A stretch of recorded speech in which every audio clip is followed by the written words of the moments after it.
So first I have to define the dual. So given a linear program in canonical form,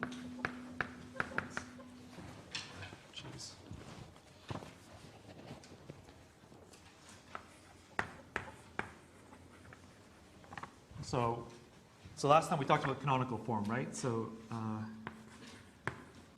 just to refresh your memory, canonical form looks like this. So maximize some sort of linear function subject to ax at most b and x non-negative.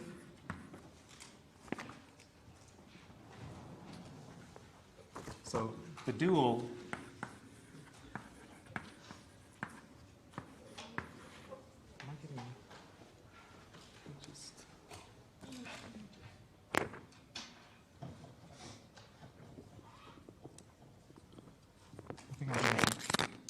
feedback.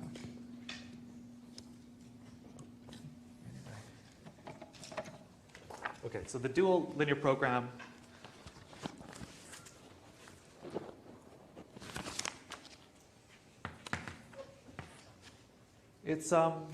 well, it's got kind of, mostly it's got the kind of same bits, the same parts as this one, but they're kind of moved around a bit. So it looks like this. It's minimize. There's a minimization problem. You minimize B transpose Y. Oh, this doesn't sound very good. Such that, or subject to A transpose Y at least C, and again, Y is non-negative. Okay, and here we think of, so remember in the original linear program, these were, so our variables were x1 up to xn, right? And in the dual, we have different variables, y1 up to ym, where here the number of constraints, well, except for the non-negativity constraints, so the number of constraints here was m. And here you end up with n constraints. So basically, like, all of your variables turn into constraints, and all of your constraints turn to variables in some sense. Okay? And by the way, so I've only defined this for linear programs in canonical form because it turns out to be it's kind of the easiest, thing to remember because, I mean, these look quite similar in structure, right? But if you had a general linear program, they'll look a bit different. But this actually defines a dual for every linear program because, of course, like we talked about last time, if you have any linear program, you can turn it into a canonical one that's equivalent, and then you can take, once you get an equivalent canonical program, you can take the dual just using this. So if I ask you to take the dual of any linear program, the first step should be to put it into canonical form, and then you can just write down this kind of the dual. Any questions about that? Okay. So here's a kind of, oh, by the way, so when we're speaking about the dual, so when speaking about duals,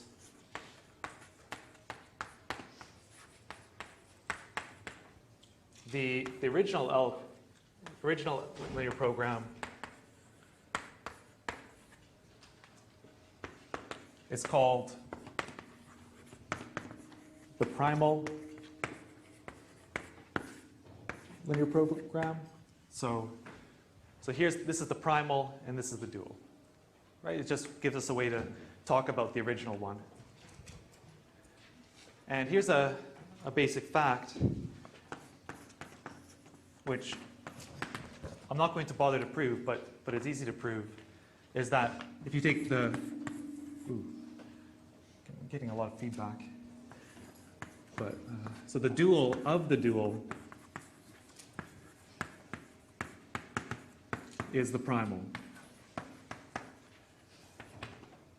Meaning, so so this is the dual. If I was to take the dual of this, if I wrote this in canonical form and took the dual, you'll get the primal linear program back. So these are, so it's not hard to check that.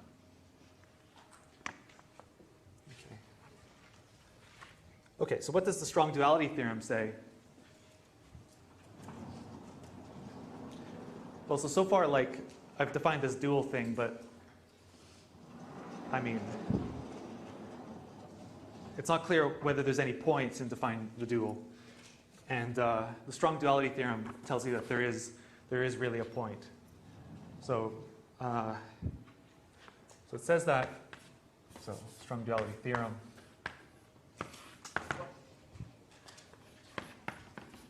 If the primal LP and the dual LP are both feasible,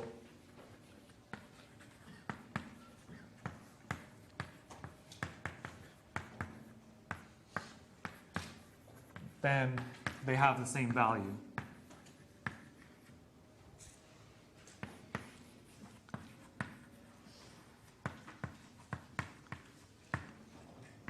So in other words, when I say value, right, the value is the actual optimum, the minimum or the maximum. So in other words, the max value of in the primal equals the min in the dual problem.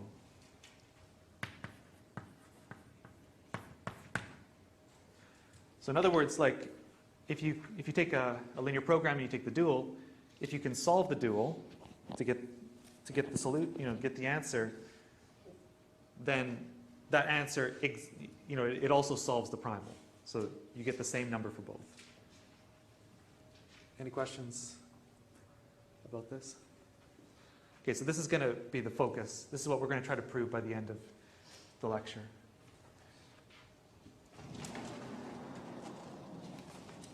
Now, the first step is we're going to prove something called the weak duality theorem, which is quite similar. So one good thing about the weak duality theorem is it's easier to prove, but another reason why we're proving it is we're actually going to apply it in the proof of the strong duality theorem. We're going to apply it 3 times. So that's kind of surprising. So the weak duality theorem says the following.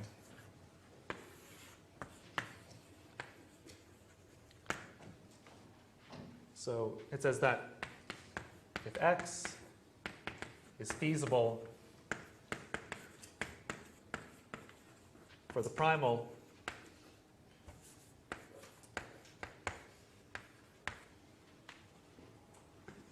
and Y is feasible for the dual,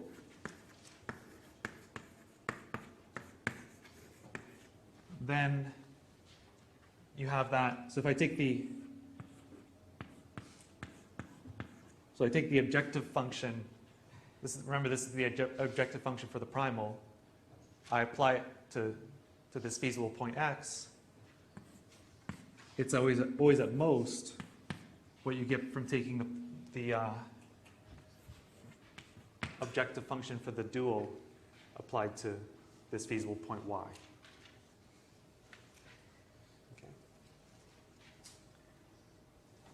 And in particular, this tells you, so if you were able to solve the 2 problems, right? If this was the optimum value for the primal and this was the optimum for the dual, then, well, the optimum for the primal is at most the optimum of the dual. So it's kind of as a corollary, the value of the primal is at most the value of the dual. So it's kind of like, this gives us sort of 1/2 of the strong duality theorem, right? Strong duality says that they're actually equal, but this is only giving one direction. Right? Okay.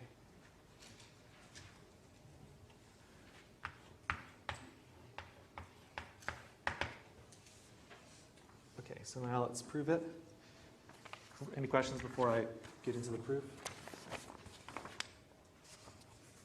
Okay, so the fact that, since x is primal feasible,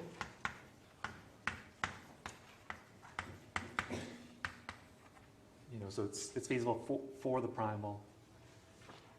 We know that in particular, ax is at most b. Right? That's part of the constraints for the primal. And so this is something to perhaps think about. So since y is non-negative, if I multiply both sides of this equation or this inequality by what I'm going to do is I'm going to multiply both sides by the transpose of y on the left.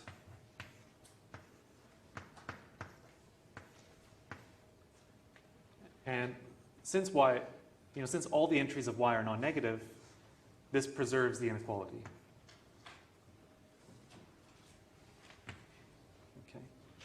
So this is something, if this doesn't seem clear to you, it's something to check, but it's perhaps not surprising, right? It's not quite the same as just, so you know that if you multiply both sides of an inequality by a non-negative number, it doesn't switch the inequality, right? This is not quite the same as multiplying by a number, because this is actually a vector, but the same sort of thing happens. So this is worth thinking about if you don't see why that's true. But then again, so similar to yesterday, we can now apply associativity of matrix multiplication. So we can just move the brackets. And this side's not going to change. So this is associativity.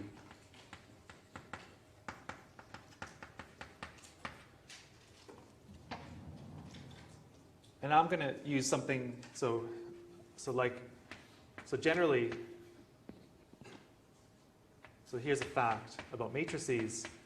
If I multiply two matrices and then take the transpose, that's the same thing as taking them in reverse order, but multiplying their transposes.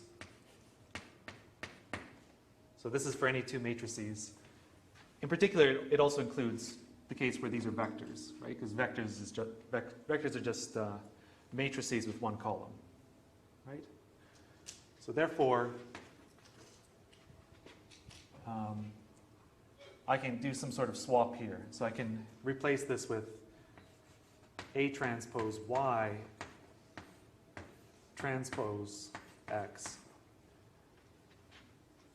And here I can do the same sort of thing. But actually I don't really need to because, okay,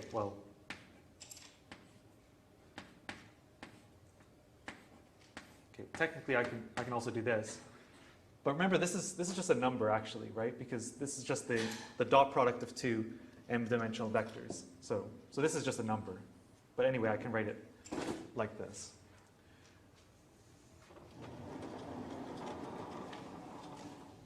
Okay, we're almost done this part. So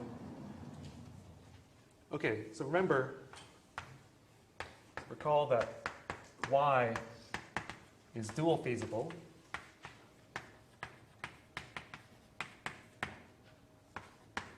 So we know that A transpose Y is at least C. This is part of the definition of the dual. And so if I was to take transposes of this, it's the same thing, right? If I take, this is literally the same thing. I've just taken the transpose of both sides. And now, finally, we're going to use the fact that x is non-negative. So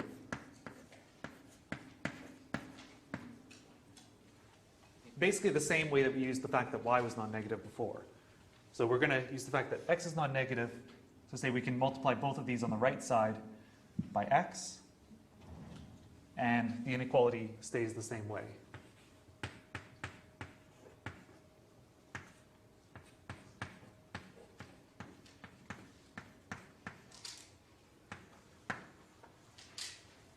Okay, now I put these two, oh sorry, I forgot a transpose here.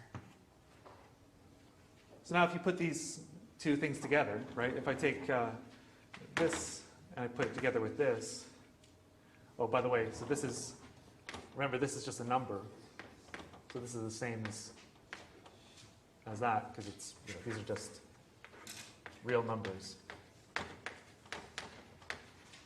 They're just the same real number. Right, and then so now I get, this is at most B transpose Y, and at least C transpose X. And so I get, so that was exactly what I wanted to prove. So I'm just putting together these two things. Okay. Any questions about that proof? Okay, so now we're going to focus on proving strong duality. Maybe I'll leave. Okay, I'll leave the definition of the dual. Okay, so to prove, so if you might remember yesterday, I said that Farkas's lemma, the real kind of the main purpose of it is for proving strong duality. Like it's really the core idea which is behind strong duality. So we're going to use something which is not quite the same as Farkas's lemma, but you'll see that it's almost the same thing, and it turns out to be equivalent. So we're going to use something called theorem of the alternative.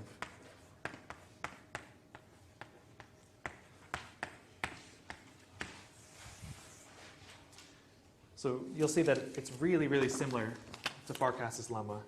And I'll explain just really briefly how you can derive it from Farkas's lemma. But I won't go into the details because you can also prove this by using the same proof we did yesterday for Farkas. Anyway, so let A be an m by n matrix, and B an m-dimensional vector. Then exactly one of the following holds. So the first is that there exists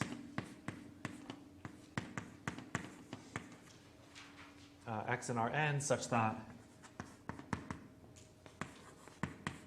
Ax is at most B. So this is basically, if you had a linear program where the constraints look like this is basically saying, one possibility is that that particular linear program is feasible. And the second possibility that could happen is that there exists y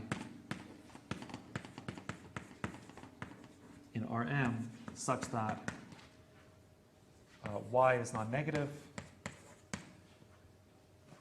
A transpose y is the zero vector, and B transpose y is negative. Okay, so this is pretty similar to Farkas's lemma, right? In Farkas's lemma, you would, things are slightly different, but you can prove this you can prove it using Farkas. So FL is Farkas's lemma. And the way you would do that is, okay, first of all, proving that A and B can't both hold, that's going to be easy just using the same kind of ideas we used for Farkas's lemma. And now if you suppose A doesn't hold, so if you suppose it fails, you want to prove that B holds, well, you can take this constraint, you can turn it into standard form. Right? I kind of outlined a bit how you can turn any constraint into the kind of standard form. And then use Farkas's lemma for that constraint, because if this one's not feasible, then any equivalent constraint is non-feasible. You see what you get from Farkas's lemma, and then you can check that you can turn it into something like this. So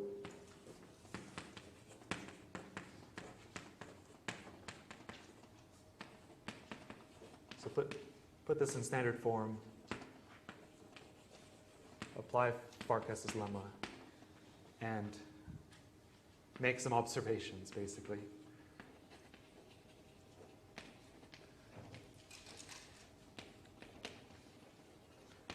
But so basically, this is the same thing as Farkas's lemma, but it's slightly different. So anyway, so don't worry too much about that. You don't need to know how to prove this, but this should give you some idea how you might be able to do it. So now the next thing we're going to do is prove strong duality. So that's the thing which is way up there in the top left. Okay, so proof of strong duality theorem. Okay, so by weak duality,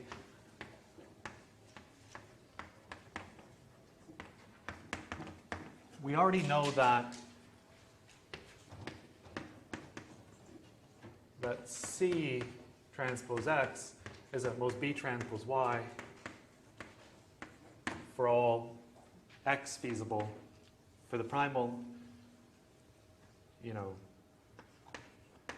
basically, okay, so for all X and Y, which X is primal feasible, Y is dual feasible, right?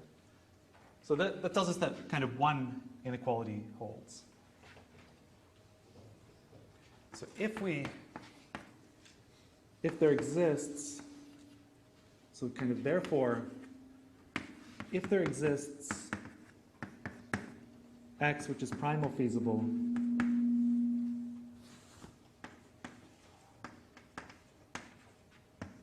Y dual feasible, such that, so if we can get this inequality to go the other way around, so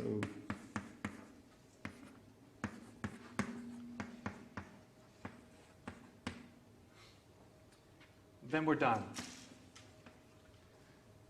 So then it must be the case that, well, what do I mean we are done, right? We want to, our goal is to prove that the primal and the dual have the same value, right? We know that this happens for all feasible points X and Y. If there even exists one pair X and Y where the inequality goes the other way around, then you know that this has to be the maximum value of the objective function for the primal. It has to be the maximum because you couldn't have any feasible X which was larger because it would violate this.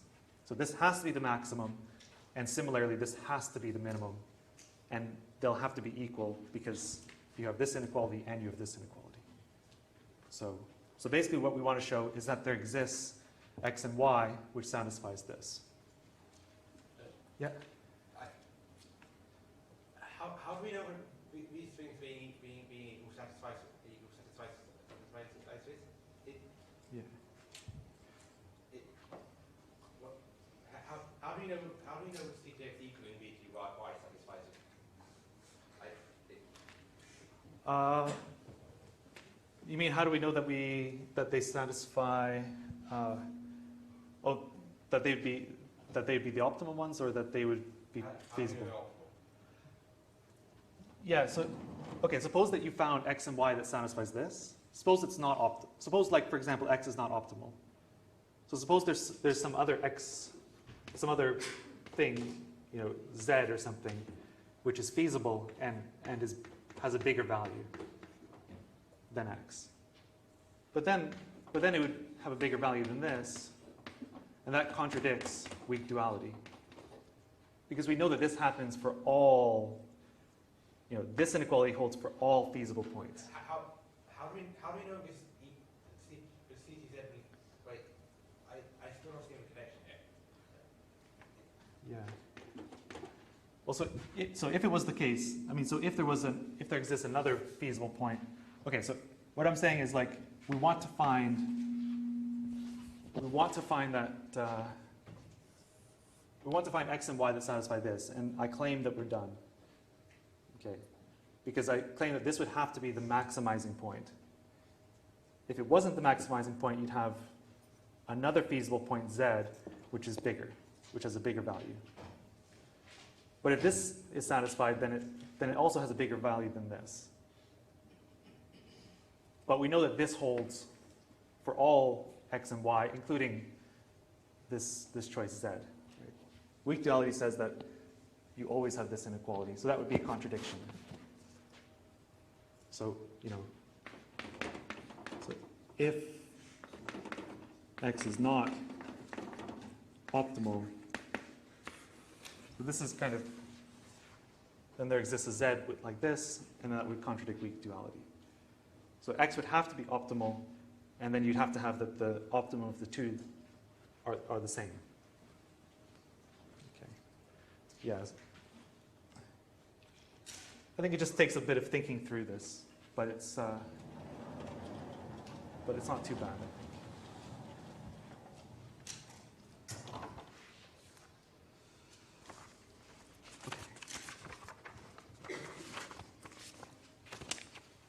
Okay, so what I'm saying, so if we can find feasible x and y that satisfy this, then we're going to be happy. Now, what if we can't? So what does it mean if we can't? So if no such xy exists, then the following constraints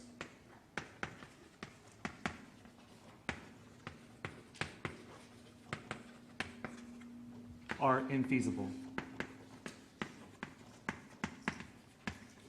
And these are going to be constraints using n plus m variables. So this is constraints in variables x1 up to xn, y1 up to ym. Okay, so the first constraints should say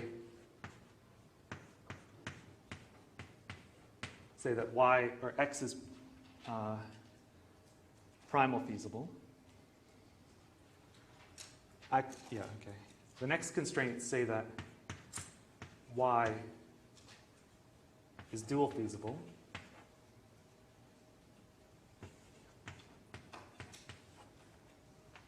Okay, and the last constraint is this one that I want, right? So that say transpose x is at least b transpose y.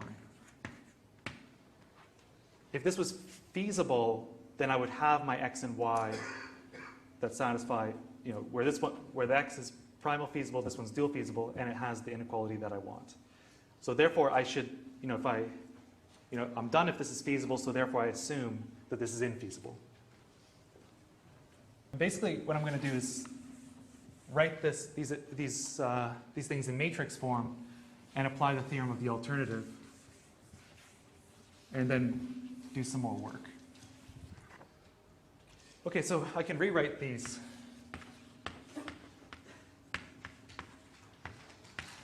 In the following way. So I want to have it in a simple way that it's like, something on this side, constraints on this side at most, some constant vector, right? So I want to write it in a simple way.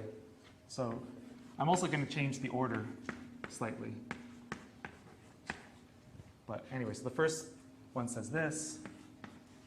The second one is equivalent to saying this.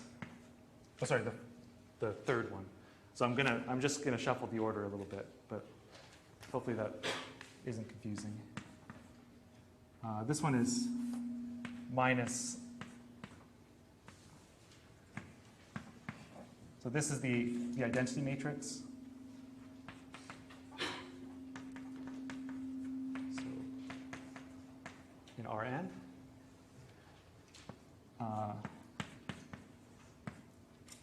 So I also have this.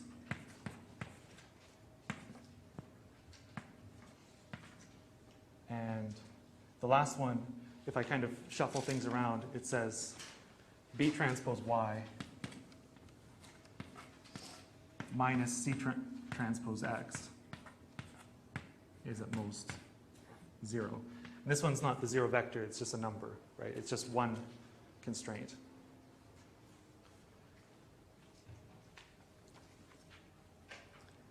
Okay, so I want to write this as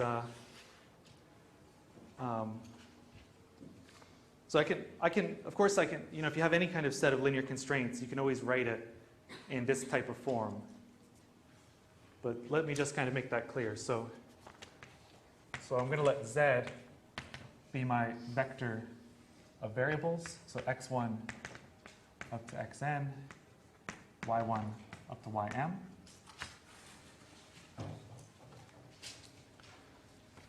I also need to have a, okay, I'll say what the matrix is in a minute. The matrix is complicated, but the easy thing to do is write, what is, oh, by the way, maybe it's also helpful. So if I tell you that this has, so of course, how many variables and constraints do we have? So we have n plus m variables,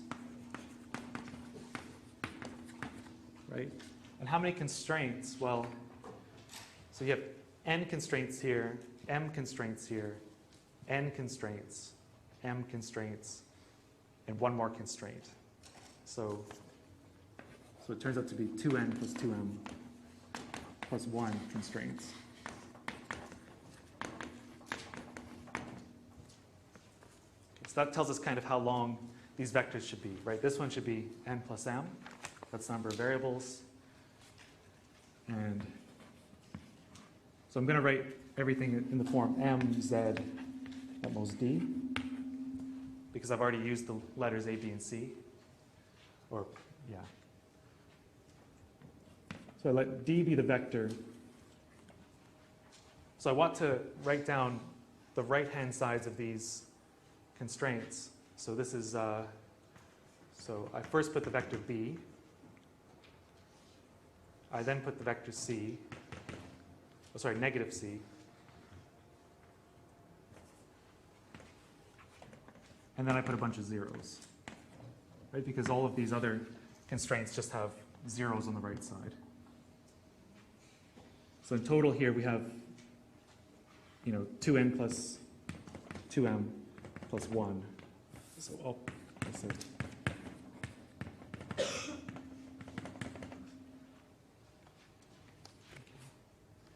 But yeah, hopefully it's clear that this is the right-hand side of all the constraints. And now I have to, finally I want to figure out what is my matrix M. So M, so it's supposed to be, so the number of rows is going to be the number of constraints, right? So the kind of height is 2n plus 2m plus 1. The number of columns is number of variables. So this is just standard. This is basically how these things work, right? Okay, so on the first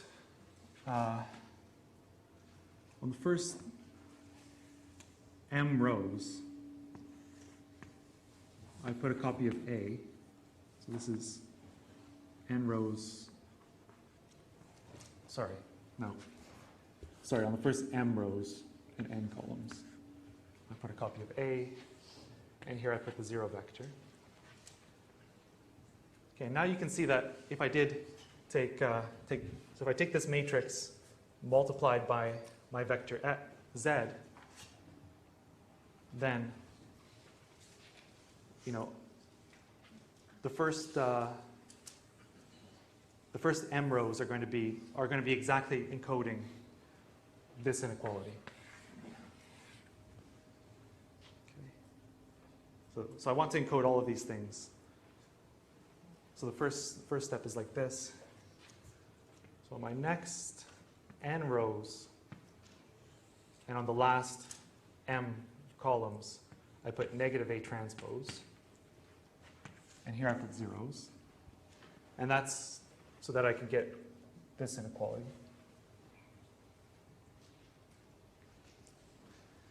And now I need to do these things. So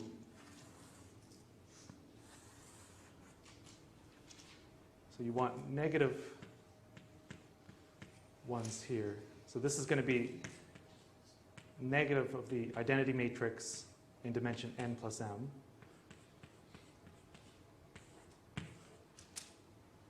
Okay. If you think about what happens when you multiply the vector z, this will pick out minus x1, minus x2, etc. And then on the last thing here, you put negative C transpose, I believe, and B transpose. So this is just a vector. This is negative C transpose. This is B transpose. Okay, the details of this are kind of, yeah. I mean, if you kind of go through what these constraints are saying, you know, it will be clear that this is, you know, from these constraints, this is the matrix that you obtain. Okay.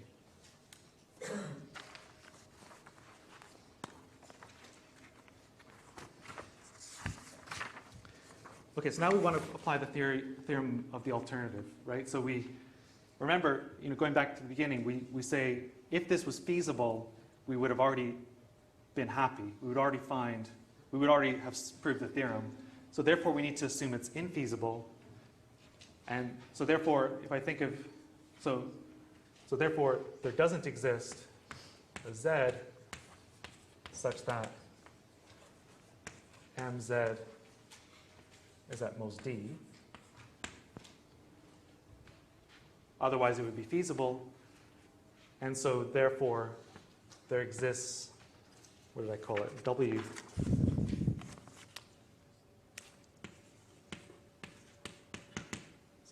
So this is by the theorem of the alternative,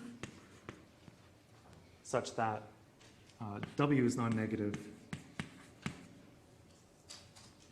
M transpose W is the zero vector, and D transpose W is negative. Okay.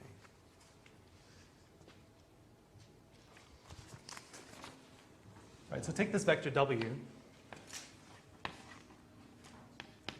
Okay.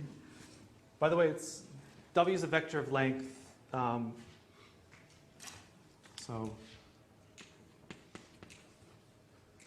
Well, it has to be something which can be multiplied by M transpose. So it has length 2n plus 2m plus 1. And I'm going to split up W into pieces. Okay, so split into 5 pieces of lengths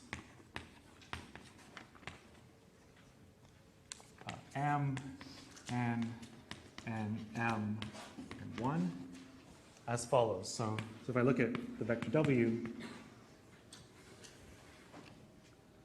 so the first part of length m, I call that S. Oh, sorry, P. Sorry. The next part of length n, I call that Q. The next part of length n, I call that S. And then T is of length m. And then the last element, I call R.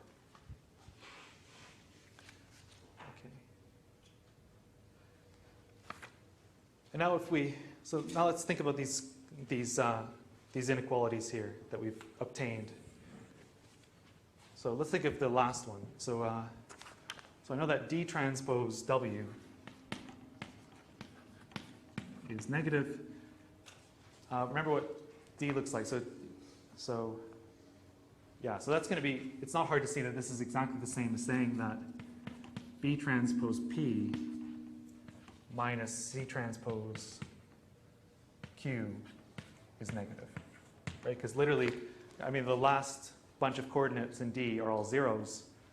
So if you take the dot product, right, this will dot product with B, that'll go with negative C, and then these guys are going to dot product with 0, so they don't show up. Okay, so now, how about the condition that MW is 0? So what does that give us? Okay, so in particular, so one thing it gives us is that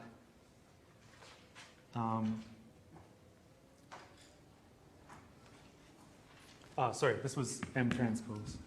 Yeah, I got it right there. Well, okay, I mean, I don't expect you to be able to see it just from this picture, right? You have to think about, okay, what happens when I take the transpose of this, I multiply it to W, but you can take my word for it that, so it's not hard to see that this exactly means that, so A transpose, basically, from taking the transpose of this, you get A transpose times P minus S. The minus S comes from this negative identity matrix here. And then minus RC is going to be the 0 vector. The equals 0 comes from the fact that this equals 0. And you get that AQ minus T.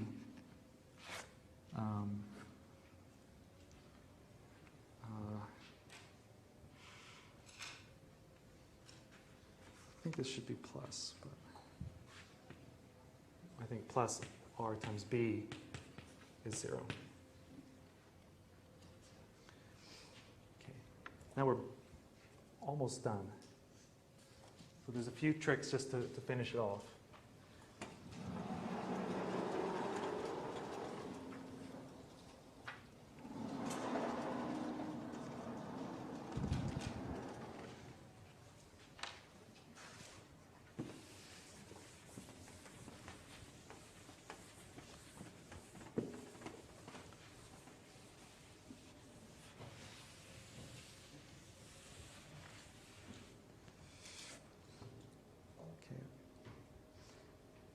Actually, I'm supposed to end in 1 minute, but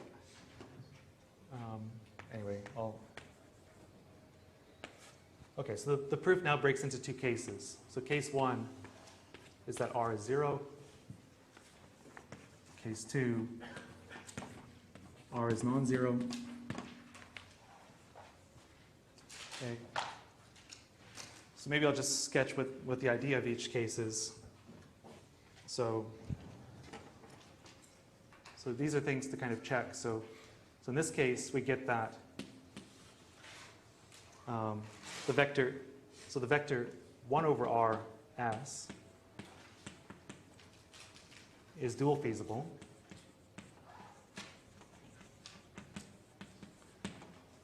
But that's using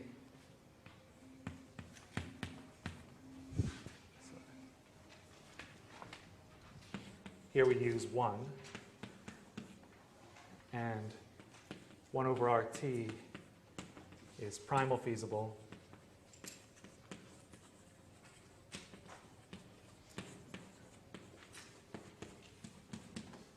Which you get from 2. But then we have a contradiction because, so let me call this 3. But so then 3 contradicts weak duality.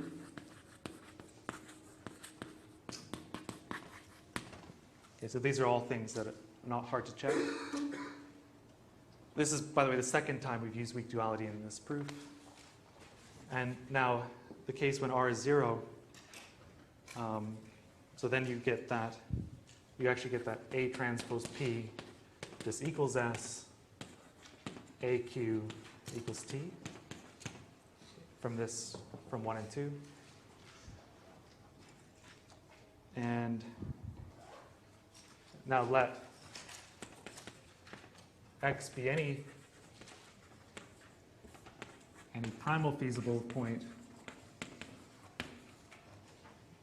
Y be any dual feasible point, and it turns out you can check that. So X plus alpha T is primal feasible for all alpha at least 0, and Y plus alpha T, alpha at, sorry, yeah.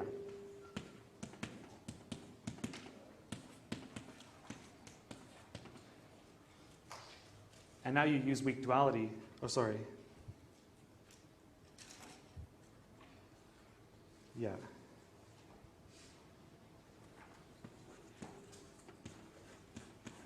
So use weak duality and let alpha be large. And then you will get a contradiction, okay, using 3, using this equation 3 again. So I won't write the details of that, but that's how the proof ends up. That's the end of the proof. Okay, so thanks. I'll see you next week.